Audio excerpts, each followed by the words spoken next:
Thank you, everybody, for coming to the Aaron Torres Podcast YouTube page. If you could do me a quick favor, see that little subscribe button at the bottom of your screen? Go ahead, click that subscribe button. Really does help our channel grow, our audience grow, and I really do appreciate it more than you know. So click that subscribe button. Appreciate your support.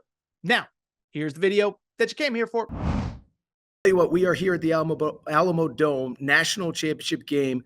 The voice, I'm on my last legs here, but championship game just a few hours away. My preview went up earlier this morning. We ain't here to talk about previews though, because I'll tell you what, I really thought that on Monday it'd be a little bit of a quieter portal day. I think the portal's going to keep going. We'll talk about why in just a moment. Thought it would be a little bit of a quieter day though. What could really happen? Day of the national championship game. How about this? What I would call the single most surprising portal entry of the spring so far happened just moments ago as Ian Jackson, former five-star guard, played this year at North Carolina. Thought he actually played pretty well, all things considered, true freshman. Just probably, about 2 o'clock in the afternoon, he announces that he is going to enter the portal. Absolute stunner. I think North Carolina's a little bit stunned, and I think this instantly becomes one of the most coveted guards in the portal, although I will say, I do think there is one school specifically that probably does stand out early for Ian Jackson, okay? So first of all, Ian Jackson, listen, if you follow college basketball, you know this name. 6'4", former five-star guard, originally from New York. And of course, what stood out about him, he commits to Carolina early. He gets there as a five-star freshman. And even though the team obviously struggled this year, you couldn't really blame him. Like, I don't want to say he had the freshman season that everybody was expecting, but he does finish averaging 12 points per game. He does end up averaging about 37% from behind the three-point arc. And there was a stretch in the middle of the season where he played at an elite level, and it really kind of coincided with North Carolina playing some pretty good ball at the time, okay? 27 points in a win over Notre Dame. 28 points in a win early, to close out the out-of-conference against Campbell. 23 points against Louisville. 21 against NC State. 21 against Cal. 23 at Syracuse.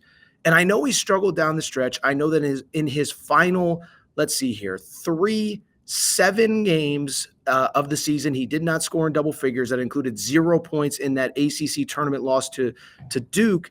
I still thought, all things considered, it was a pretty good freshman year overall, and I thought he was a guy that could really develop, come back. And I think the bigger question was he going to declare for the draft and test the NBA draft waters, or was he instead going to come back to North Carolina? So the fact that he's in the portal is stunning.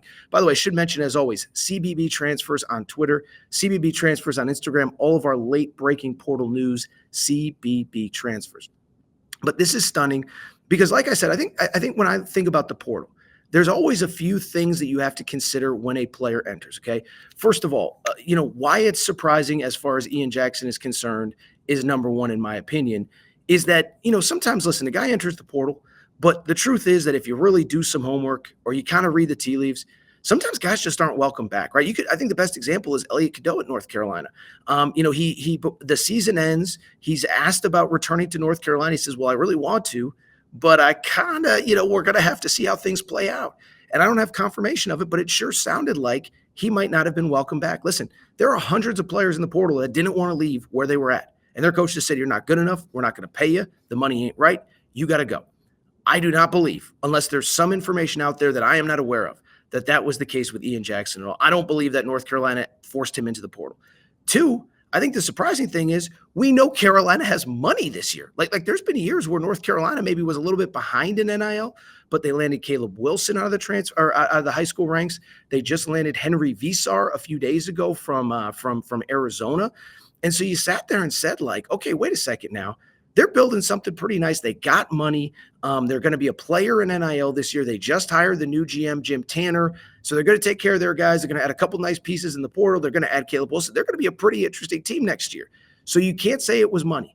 The third thing is, like I said, he, in theory, was going to potentially enter the NBA draft. But the other thing was he reportedly had a great relationship with Hubert Davis. If you just watched any Carolina game, they talked about it constantly. Oh, he texts Hubert Davis every morning. Coach, what do I have to do to get better? Coach, what do I need to do? How can I get better? What do I need to do? How can I work? What should I work on? What do I need to be? And so for this to happen, again, just absolutely shocking. But now becomes the interesting part. Where does he end up? Listen, I think the first school that is always going to be referenced here is the St. John's Red Storm. Now, I'm not accusing them of anything. I'm not accusing them of tampering. I'm not accusing them of whatever. But at the same time, what we have to remember is during his recruitment, there was always a lot of St. John's smoke. Remember, he committed to North Carolina during his junior year. End of his junior year, Rick Pitino gets hired. And then for literally a year, he was essentially asked nonstop about the possibility of flipping to St. John's. I remember doing a segment the week Rick Pitino got the job, and there were reports that Rick Pitino was going to flip him then. And so it never ends up happening in the high school ranks, but he was asked about St. John's time after time after. He was probably asked about it on 15 different occasions during his senior year. So you factor in he's from New York, you factor in that St. John's is winning, playing at the Garden, and they kind of need help in the backcourt, right? They've been very aggressive this offseason in the front court, retaining Zuby Ejiofor, bringing in Bryce Hopkins. But the guard play, I don't know where it's going to be. We know that Kadari Richmond is graduating. We know that on top of that, Kadari Richmond was really their lead guard and their lead playmaker, right? I mean, he led the team in assists, was really good. So he's gone. We obviously know we do not expect RJ Lewis to be back. I know RJ Lewis is more of a wing, but I just bring it up to say he's another guy that probably realistically won't be back. You have Simeon Wilshire, you have a couple other interesting pieces, but I just don't know that you have the depth and the talent that you need right now. And so he's from New York. There was always rumors about that. It clearly makes sense. The one thing I will say, though, there are a lot of schools that need players right now. And so to me, I just think this might be somebody promised him an insane amount of money to enter the portal, and he's going to go ahead and do it. And before we get to some of those schools, let me say this, okay? And I've said this consistently on this show. I think there's this belief that because of this House settlement was set for this coming month, for this Monday, the court proceedings, I believe, are going on right now. Because of this House settlement, I think there was this belief that all the portal activity was going to get done before today, the 7th, the 8th, the 9th, so that you could get players money before the rules change. And what I keep saying is, I don't think that's going to be the case at all. We still have 2 full weeks for the portal to be open, okay? And so in my opinion, what I think is going to I think we're going to see another rush here after the Final Four, because the bottom line is if you look around these rosters in college basketball, and trust me, I've been putting together a way too early top 25. There are so many teams that have so many huge holes to fill. And I'm not talking about, the 9th team in the MAC or the 8th team in the A10. I'm talking about like Auburn right now basically has how many players? Keyshawn Hall, the transfer. Tahad Pettiford just declared for the draft. He'll come back to Auburn if he returns. And Chad Baker. They don't have a starting 5 right now. Auburn doesn't have a starting 5. I think Kansas just got to 5 players overall. Tennessee doesn't have any guards. And so you start to look at these teams, and I'm sitting here and saying, take out Ian Jackson. You think Rick Barnes is just going to throw up his hands and say, well, it's been fun winning all the time, but whatever. Not enough players. Guess we're just going to have to punt on 2025. No, that's not how these guys think. Same with Bruce Pearl. Same with Bill Self. By the way, Florida needs players. All they're going to do is they're going to just, let's be honest, I'm not accusing any individual coach of anything, but they're just going to try to convince kids to get in the portal to try to sign them. And so to me, I think we're going to see this expedite. I think we're going to see even more big names enter because the stakes are so high, the money is so high, and these teams are not going to just accept losing. And so teams that need guards specifically, and I'm not saying any of them tampered with Ian Jackson. I'm just saying Auburn, if Tahad Pettiford stays in the draft, they are going to need a starting point guard for next year. Florida, we're recording right before this national championship game. They have 3 seniors in the starting lineup that are all out of eligibility after this year.